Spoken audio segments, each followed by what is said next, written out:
Okay, this is what I don't want you to mistake. I don't want you to mistake my passion for anger. It's two separate things. My passion and how I speak and how I come out is not anger, it's not frustration, it's passion for a group of people who, for the most part, I speak for youth that is growing up in America. Urban youth, youth in societies who feel like they do not have a voice, particularly urban youth though. And I speak with passion and I speak with conviction because no one is truly listening to their voices or hearing their cries. They only see the anger, the frustration, the bad behavior, so forth and so on. They don't see the training process that has taken place for so many years. A lot of these kids lose their life before they even realize they have a life. So all these things are planted in their minds from birth. All these ideologies of who they are as a people are planted into their minds at birth, from the TV, from the music, from the interactions on day-to-day activities. It's that proverbial box that they're living in. And so that subtle programming, that covert programming, it's in their face, but they don't recognize that they are being programmed and trained like animals to be a certain way. I'm the same way. I was the same exact way. Special ed student, angry, frustrated. I used to lash out on my teachers. That was me. If you take a look back at all my elementary, middle school teachers, I was that angry kid that if you said something to me, I'm going to lash out because you didn't understand me. And so a lot of these kids are feeling that. A lot of these kids don't know how to deal with the anger and the frustration. So here we are at this pivotal point. And the pivotal point is to develop tools so that these kids know how to approach situations in a more diplomatic, in a more healthier fashion. And that's what we're about to create here at Doc's Lab. We are about to create a healthy response to tragic life. And once we understand how to do that, life begins to change. Love life, live right, respect that reflection, that look that you see in your mirror every day. Respect that reflection. Walk with pride, walk with purpose, and get up with an intent to be better. I'm out.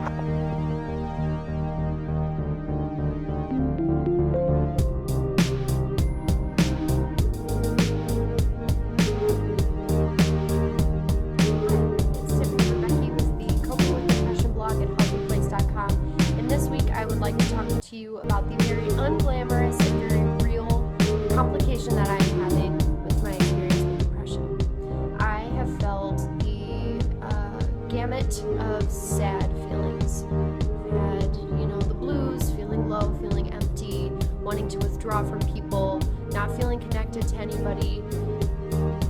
But lately, for several weeks, every single day, instead of waking up mildly still, or at least in a place of calm sorrow, I have been angry. I have been so angry. This constant rage permeates everything that I do, every conversation I have. It's hard to make eye contact with people. It's hard to connect to people in any way, including my partner and my best friends.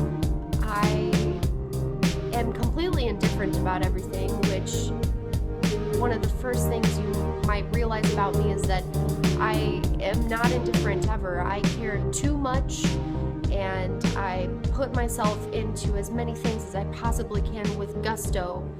But lately, I have not been able to do that. And I don't know where this furious fire is coming from, but it's engulfing my whole chest, and it constantly feels like I'm just being smothered under this bitter rage. And so I share this for a couple of reasons. One, disappointment happens a lot when experiencing depression, and right when I'm starting to make progress in a different way, I am disappointed by the fact that now I have this really weird anger all the time. I also expected myself to understand my brain better, but no matter how many times I try to go through and figure out what's triggering this anger, I don't know. And so then I get angry about not knowing what makes me angry. And then I get angry about being angry about not knowing what makes me angry. And it's this cyclical feedback loop from hell that I'm stuck in. It's like I'm stuck in a washing machine, and it just keeps flipping me over and over and over and over again. And the scenery is no different, but every time I crash against one of the washing machine walls, I feel like it's a new ache. It's a new pain. And I'm disappointed because I thought I knew myself better. I also thought I knew how to deal with this stuff better, but I don't, and I'm stumped. And if you're like me and you are stuck in a boat rowing with an oar that you broke over your knee because you're so mad about being in the boat, I just want to share this so that you might feel comforted in the fact that you're not alone. Even people like me who have been experiencing depression and trying to work with it for several years as intimately as possible still experience things that stop us.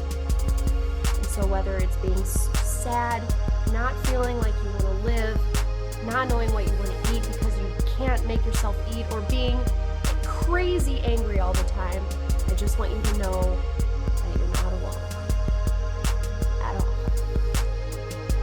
And you'll figure it out, but it might take a really long time as I'm experiencing. It's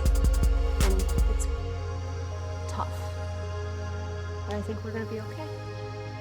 And at least in a boat with no oar, we get to see a lot of stuff. We're just going to go where the tide takes us. So take a few deep breaths, have a fulfilling day, and I'll be back soon.